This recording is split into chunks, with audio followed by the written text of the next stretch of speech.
चलिए आइए दोस्तों, जानते हैं ग्रहण आखिर होता क्या है।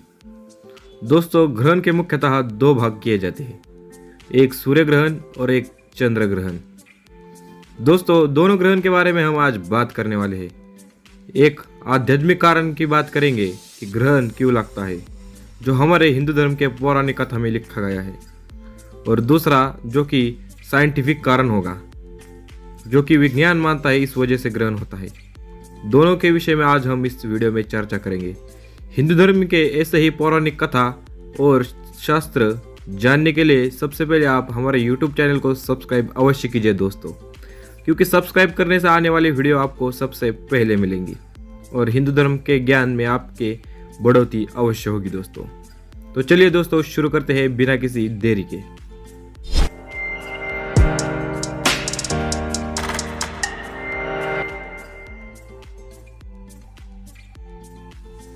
दोस्तों, पुराने समय की बात है जब देवताओं को अपनी शक्तियों पर अहंकार हो गया था और उनका अहंकार चूर चूर करने के लिए एक ऋषि ने इंद्रदेव को श्राप दे डाला।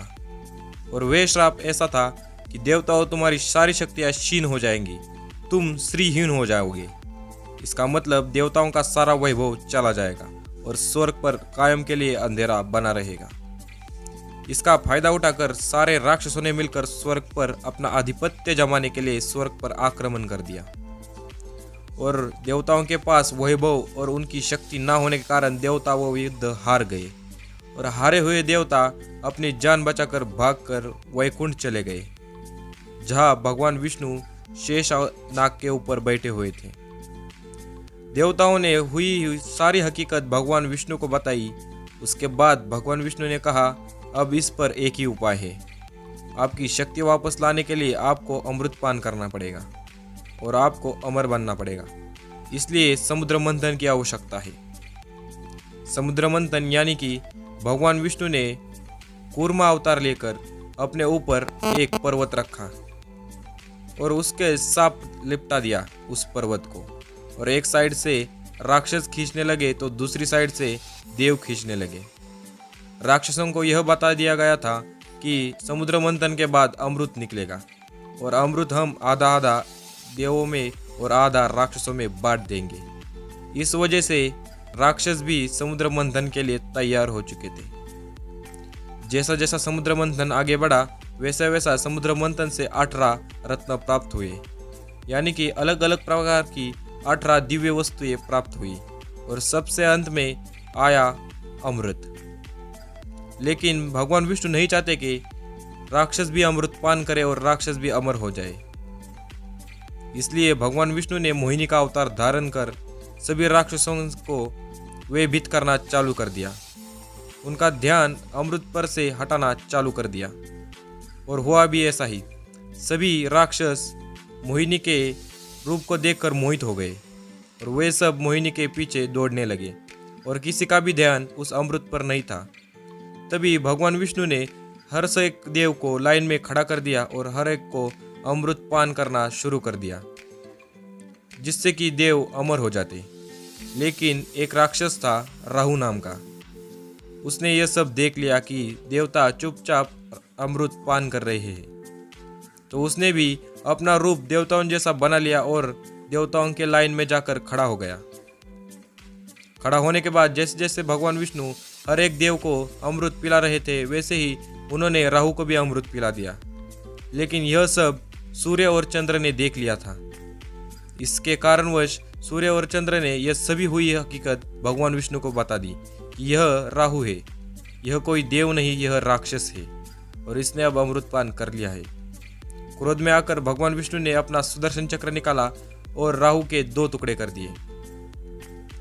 लेकिन राहु मरा नहीं। राहु का सिर धड़ से अलग हुआ, किंतु राहु मरा नहीं, क्योंकि वह अमृत पान कर चुका था। और सूर्य और चंद्र ने राहु का नाम भगवान विष्णु को बता दिया था, जिसके कारणवश भगवान विष्णु ने राहु का सर धड़ से अलग कर दिया था। इसके क्रोध में आकर राहु ने सूर्य और चंद्र को निगल लिया। लेकिन निगलने के बाद उसका सर धड़ से अलग हो चुका था। इसी कारणवश जैसे ही उन्होंने सूर्य और चंद्र को निगला, वे उसके गर्दन से फिर से वापस नीचे आ गई। यानी कि वो हमेशा के लिए सूर्य और चंद्र को नहीं निगल सका। इसी कारणवश राहु और सूर्य और चंद्रदेव के बीच में दुश्मनी पैदा हो गई, और जब जब राहु को समय मिलता है या उचित अवधि मिलती है, वह बार बार सूर्य और चंद्रदेव को निगल जाता है। ऐसा ही वारंवार राहु करता है, लेकिन उसकी गर्दन कटी होने के कारण सूर्य और चंद्र फिर से वापस अपने स्थान पर आ जाते हैं। हिंदू धर्म में विष्णु पुराण में यह कथा बताई गई है दोस्तों। इसी कारणवश से चंद्र ग्रहण और सूर्य ग्रहण होता है। इसके बीच कुछ समय के लिए सूर्य और चंद्र लुप्त हो जाते हैं। अब हम बात करें कि सूर्य ग्रहण और चंद्र ग्रहण लगने की वैज्ञानिक कारण क्या है, तो वह ऐसा कारण है कि जब सूर्य ग्रहण होता है तब सूर्य और पृथ्वी के बीच में चंद्र आ जाता है, जिससे कुछ समय के लिए सूर्य पृथ्वी पर से नहीं दिखता, इसलिए उसे सूर्य ग्रहण कहते हैं। और अगर बात करें चंद्र ग्रहण की, तो सूर्य और चंद्र के बीच में धरती आ जाती है, जिससे धरती की जो परछाई है वो चंद्र पर पड़ती है, और चंद्र को स्वयं का प्रकाश नहीं होने के कारण कुछ समय के लिए चंद्र पृथ्वी पर से नहीं दिखाई देता। इसी को चंद्र ग्रहण कहते हैं। तो धन्यवाद दोस्तों, आज की वीडियो में इतना ही। वीडियो पसंद आए तो वीडियो का एक लाइक कर दीजिए दोस्तों। धन्यवाद दोस्तों, जय सिया राम।